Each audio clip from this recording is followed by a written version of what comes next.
পৃথিবীর ইতিহাস বড়ই অদ্ভুত, বড়ই বৈচিত্র্যময়। আপনারা কি বিন্দুসার নামে কাউকে চেনেন? কখনো নাম শুনেছেন বিন্দুসারকে? বিন্দুসারের ইতিহাস পরে বলি, আগে বিন্দুসারের জন্মের ইতিহাসটা বলি। প্রাচীন ভারতে চন্দ্রগুপ্ত মৌর্য নামে একজন সম্রাট ছিলেন, যার উপদেষ্টা ছিলেন চাণক্য, যিনি কৌটিল্য নামেও পরিচিত।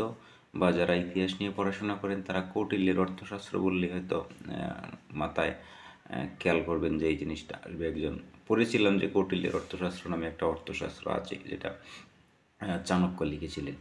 তো এই চাণক্য চন্দ্রগুপ্ত মৌর্যকে শত্রুর বিষ প্রয়োগ থেকে বাঁচানোর জন্য, আগে তো রাজাবাসাদের বিষ প্রয়োগে হত্যা করা হতো, এটা খুবই কমন ছিল, খাবারের সাথে বিষ প্রয়োগ। এই জন্য তিনি চন্দ্রগুপ্ত মৌর্যকে যাতে কেউ বিষ প্রয়োগে হত্যা করতে না পারে, সেই জন্য প্রতিদিন বা কিছুদিন পর পর খাবারের সাথে অল্প অল্প করে বিষ খাওয়াতেন চন্দ্রগুপ্ত মৌর্যকে। এটা চন্দ্রগুপ্ত মৌর্য কিন্তু জানতেন না। তো একদিন কি হলো, যে চন্দ্রগুপ্ত মৌর্য তার খাবার খাওয়ার সময় অন্তঃসত্ত্বা তার একজন স্ত্রীর সাথে খাবার ভাগাভাগি করে খেলেন। এই খাবার খাওয়ার পর তার স্ত্রী কিছুক্ষণ পরই মারা গেলেন, এবং চাণক্য একথা শুনে তার স্ত্রী যে সন্তান সম্ভব ছিল, পেট কেটে সেই সন্তান বের করে আনেন। হয়তো কিছুদিন পরেই সন্তান প্রসব হতো, সেই কারণে সন্তান বের করে আনেন, এবং সেই সন্তানের নামই হচ্ছে বিন্দুসার। এই বিন্দুসারই বড় হয়ে পরবর্তীতে এই মৌর্য যে আমল ছিল, সেই মৌর্য আমলের সম্রাট হয়েছিলেন, এবং চাণক্য তারও উপদেষ্টা ছিলেন।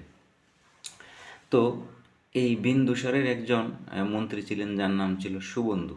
তিনি এবার এই চাণক্যকে পছন্দ করতেন না।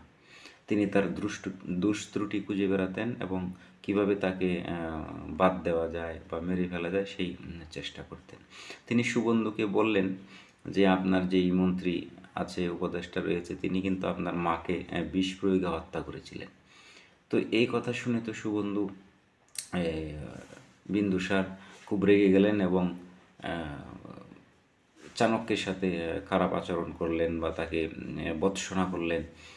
তো এরপর চাণক্য নিজে নিজে ইচ্ছা গ্রহণ করলেন যে তিনি আর পৃথিবীতে থাকবেন না। তিনি উপবাস গ্রহণ করলেন, যাতে তিনি আমাদের এখন যেটা বলি আমরণ অনশন, তিনি আমরণ অনশন শুরু করলেন।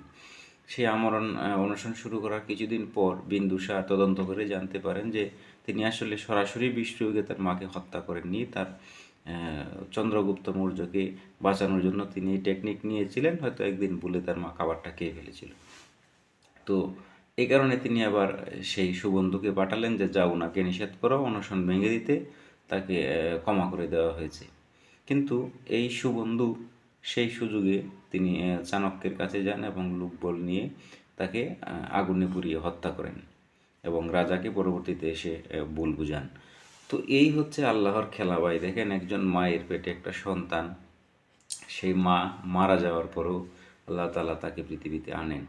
কাজেই আল্লাহ তাআলা আমাদের কাকে কখন কী অবস্থায় ফেলেন তা আমরা কেউ জানি না। সেজন্যই আমাদের চিন্তা ভাবনা করে কাজ করা উচিত, সর্বোপরি মানুষকে ভালোবাসা উচিত। ধন্যবাদ সকলকে। বিন্দুসার ইতিহাসের তেমন উল্লেখযোগ্য কোনো রাজা ছিলেন না, সেই কারণে তো আমরা কম জানি, কিন্তু চন্দ্রগুপ্ত মৌর্যের নামটা কিন্তু আমরা অনেকেই জানি প্রাচীন ভারতের ইতিহাসে। তো সকলে ভালো থাকবেন। এই চাণক্যের কিন্তু নীতি নিয়ে আমার চ্যানেলে কিছু ভিডিও রয়েছে, চাইলে দেখতে পারেন। ভালো লাগলে চ্যানেলটি সাবস্ক্রাইব করতে পারেন। ধন্যবাদ।